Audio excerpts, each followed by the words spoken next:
परम पूज्य गुरुदेव और वंदनीय माता जी की चरणों में कोटि कोटि प्रणाम। आप सभी को प्रणाम। पिछले ऑडियो में हम सभी ने सुना गायत्री ही कामधेनु है और मंत्र दीक्षा का महत्व क्या है। आज हम सभी जानेंगे गायत्री साधना से अनेक प्रयोजनों की सिद्धि और सफलता के लक्षण। गायत्री मंत्र सर्वोपरि मंत्र है, इससे बड़ा और कोई मंत्र नहीं है। जो काम संसार में किसी अन्य मंत्र से नहीं हो सकता वह निश्चित रूप से गायत्री मंत्र द्वारा हो सकता है।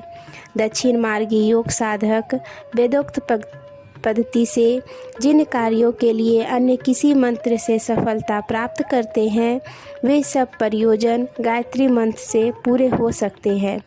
यह एक प्रचंड शक्ति है जिसे जिधर भी लगा दिया जाए उधर ही चमत्कारी सफलता मिलेगी।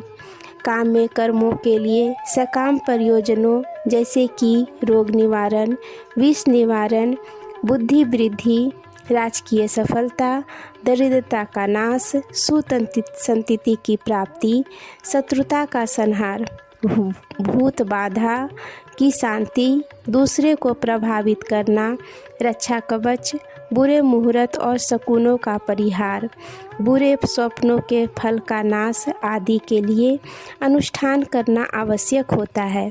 1.25 लाख का पूर्ण अनुष्ठान, 24,000 का लघु अनुष्ठान अपनी अपनी मर्यादा के अनुसार फल देती है। जितना गुड़ डालो उतना मीठा वाली कहावत इस क्षेत्र में भी चरितार्थ होती है।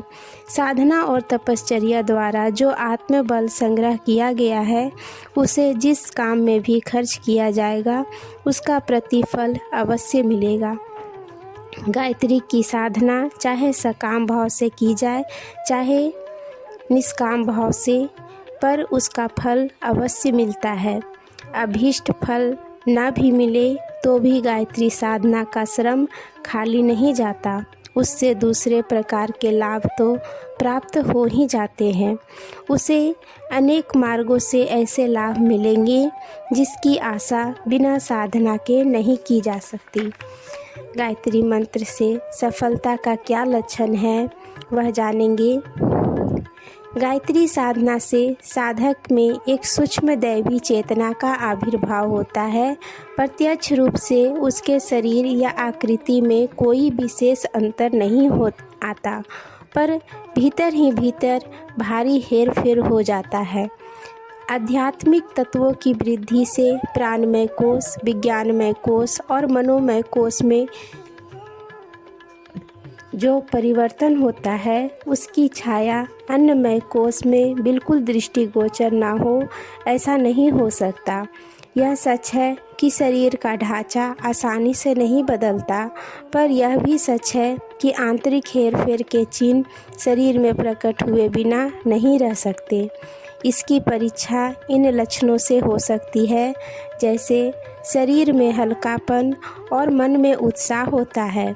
शरीर में एक विशेष प्रकार की सुगंध आने लगती है। त्वचा पर चिकनाई और कोमलता का अंश बढ़ जाता है। तामसिक आहार विहार से घृणा बढ़ जाती है और सात्विक दिशा में मन लगने लगता है। स्वार्थ का कम और परमार्थ का अधिक ध्यान रहता है। नेत्रों में तेज झलकने लगता है। किसी व्यक्ति या कार्य के विषय में वह जरा भी विचार करता है तो उसके संबंध में बहुत सी ऐसी बातें स्वयं में परिभाषित होती है जो परीक्षा करने पर ठीक निकलती है। दूसरों के मन के भाव जान लेने में देर नहीं लगती। भविष्य में घटित होने वाली बातों का पूर्वाभास मिलने लगता है। श्राप या आशीर्वाद सफल होने लगते हैं। अपनी गुप्त शक्तियों से वह दूसरों का बहुत कुछ लाभ या हानि कर सकता है। आज के लिए यहीं तक। आप सभी को धन्यवाद। जय माँ गायत्री।